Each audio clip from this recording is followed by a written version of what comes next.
दोस्तों पलान आना चाहते हो, लाखों रुपया कमाना चाहते हो, तो उसके लिए करना क्या है। दोस्तों जो दूर में धूल बजती है ना, उसका आवाज़ बहुत सुहाना मालूम पड़ता है, लेकिन पास जाने पर उसका कर्कश आवाज़ पता चलती है। ऐसा ही होता है हम इंडियन का साथ, जो कि फॉरेन में रहते हैं, जो कि विदेश में, इंडिया छोड़ के विदेश में रहते हैं, उनका साथ होता है। तो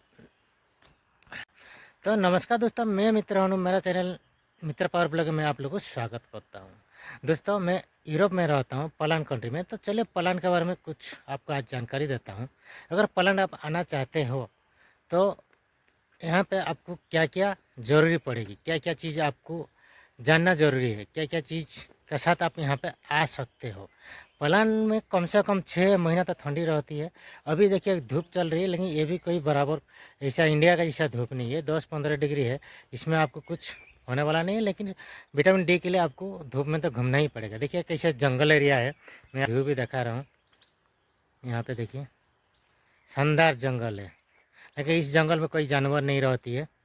रहते हैं तो हिरन, जंगल है, लेकिन इस जंगल में कोई जानवर नहीं रहते हैं। इसमें रहते हैं तो हिरन रहते हैं। और कभी कभी हम लोग ये जो फॉक्स होता है ना, सियाल, वो सियाल हम लोग देख लेते हैं। लेकिन आप सोचते हैं कि बर्फ़ के दिन में वो लोग जाते हैं कहाँ है, जंगल का अंदर। यहाँ पे घर भी बनाया गया है, जो बर्फ़ के दिन में वहाँ पे वो लोग रहते हैं। और शायद फॉरेस्ट डिपार्टमेंट जाके खाने पीना सब देता होगा, नहीं तो यहाँ पे इतना बर्फ़ गिरती है ना, बर्फ़ के दिन में पहुँचना ही मुश्किल है।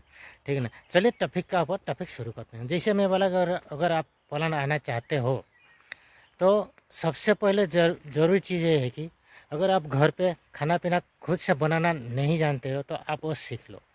ठीक है ना। क्योंकि यहाँ आने पर आपको सब कुछ अपने से ही करना पड़ेगा। ऐसा कुछ नहीं है कि कोई आपको बना के देगा और कोई आपको मतलब खिलाएगा। यहाँ पे मालिक क्या करता है ना, सिर्फ आपको रूम दे देता है, मकान दे देता है, आपको रहना है और उसमें ही सब कुछ खाना पीना बना के खाना है। यहाँ पे चूल्हा रहेगा, इलेक्ट्रिक चूल्हा। गैस भी कहीं कहीं रहती है, लेकिन गैस का कोई उतना भरोसा नहीं है। इलेक्ट्रिक चूल्हा तो बहुत ही रहती है। इलेक्ट्रिक चूल्हा में आपको यहाँ पे खाना बना के खाना पड़ेगा। ठीक है ना। इसीलिए आपको खाना बनाने के लिए वहीं पे ही अगर सीख के आओगे ना, तो सबसे बेहतर रहती है।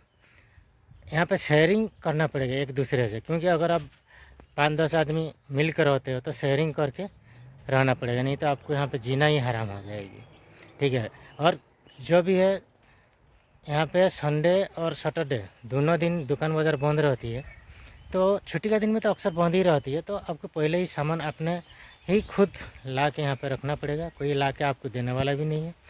अपना खाना पीना, सामान, अपना बर्तन सब अपने से ही सब कुछ करना पड़ेगा।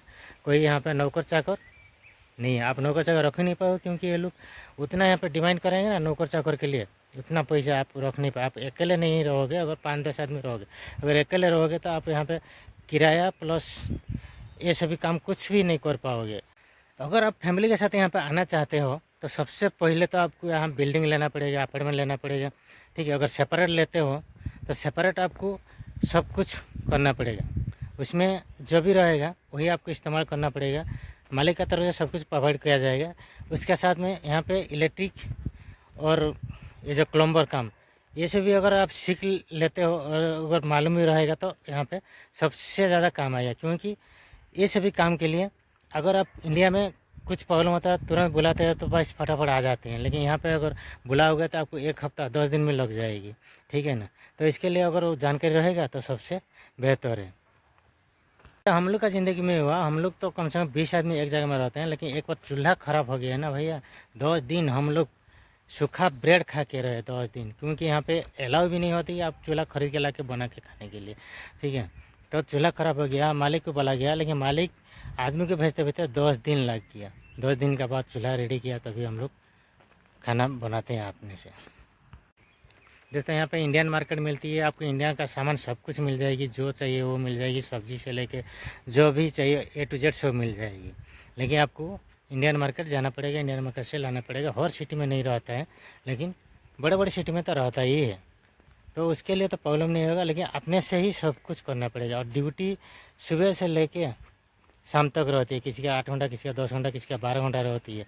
उसी हिसाब से हम लोग क्या करते हैं, रात को एक ही बार ही खाना बना देते हैं और रात का ही खाना सुबह लेके दिन में भी खाते हैं वही खाना, क्योंकि सुबह उठ के बनाने के लिए उतना टाइम भी नहीं रहती है और सुबह हम लोग बना भी नहीं पाएंगे खाना, क्योंकि टॉयलेट बाथरूम जाने के लिए ही तकलीफ रहती है।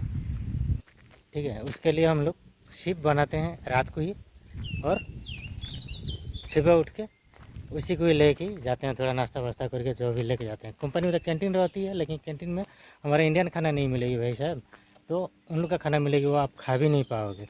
इसके लिए हम लोग क्या करते हैं, अपना खाना लेके ही जाते हैं।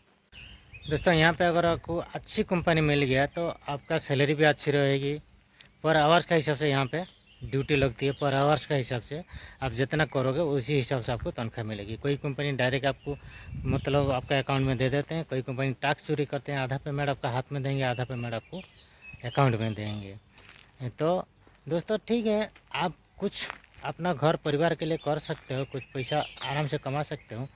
और भी ये बात है कि अगर आपका कोई बीमारी है तो उसको पूरा इलाज करके इंडिया से आइएगा, क्योंकि यहाँ पे मेडिकल की बहुत बड़ी प्रॉब्लम होता है, बहुत बड़ी इशू होती है। ठीक है दोस्तों, और टीआरसी कार्ड भाई ये तो बहुत बड़ा समस्या होता है। किसी को 3 महीना मिल जाती है, किसी को 6 महीना मिल जाती है, किसी को साल भर, किसी को 2 साल भी लगती है। उसका कोई गारंटी नहीं होती है। कोई सिटी में ज़्यादा दिन लग जाती है, कोई सिटी में जल्दी मिल जाती है। तो टीआरसी का बहुत ही बड़ा प्रॉब्लम होती है। आदमी लोग बोलते हैं कि भाई टीआरसी कितना दिन में मिलती है, कमेंट सेक्शन में कमेंट करते हैं। टीआरसी मिलने का कोई मतलब टाइम ही नहीं होती है। और दोस्तों कमेंट सेक्शन में ये भी होती है कि वर्क परमिट मिल रहा है। वर्क परमिट तो भाई मिल रहा है, कोई भी आप अगर मतलब यहाँ पे काम के लिए अप्लाई करते हो तो आपको वर्क परमिट तो आसानी से मिल जाएगी। कंपनी वर्क परमिट दे देगी, और कंपनी आपको क्या एजेंसी वाला ज़्यादातर यहाँ सप्लाई में काम चलती है, तो सप्लायर वाला आपको हायर तो कर ही लेंगे।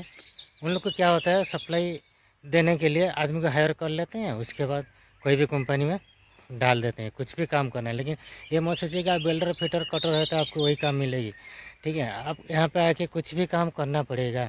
आपको यहाँ पे आके कोई काम नहीं मिल रहा है तो आप फूड डिलीवरी भी कर सकते हो, चाहे कुरियर काम भी कर सकते हो। मतलब 8 घंटा ड्यूटी के बाद आप कुछ भी काम कर सकते हो, कोई भी होटल में जाकर कर सकते हो, कोई दुकान बाज़ार में जाकर बातचीत करके कर सकते हो।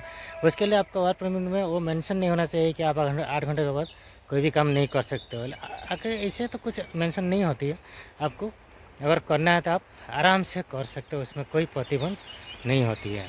ठीक है दोस्तों, और ऐसे भी एजेंट लोग बोलते हैं कि अभी वीज़ा तो नहीं मिल रहा है। ठीक है, वीज़ा नहीं मिल रहा है मतलब जितना आदमी की ज़रूरत है उससे ज़्यादा अप्लाई हो रहा, तो वीज़ा कैसे देंगे भाई। इसलिए वो लॉटरी सिस्टम कर दिए हैं, तो उसी हिसाब से आपको वीज़ा मिल रहा है। लॉटरी में अगर आपका नाम आ गया तो आराम से वीज़ा मिलेगी, वीज़ा के लिए कोई प्रॉब्लम नहीं होती है। तो उसके लिए आपको कुछ चीज़ तो करना पड़ेगा। अगर डॉक्यूमेंट आप बराबर दे रहे हो तो उसी हिसाब से आपको मिल जाएगी, ज़रूर वीज़ा मिल जाएगी। तो दोस्तों ये था आज का वीडियो। अगर वीडियो अच्छा लगा लाइक सब्सक्राइब और कमेंट जरूर करने का। फिर मिलते हैं नेक्स्ट वीडियो में। वंदे मातरम, जय हिंद।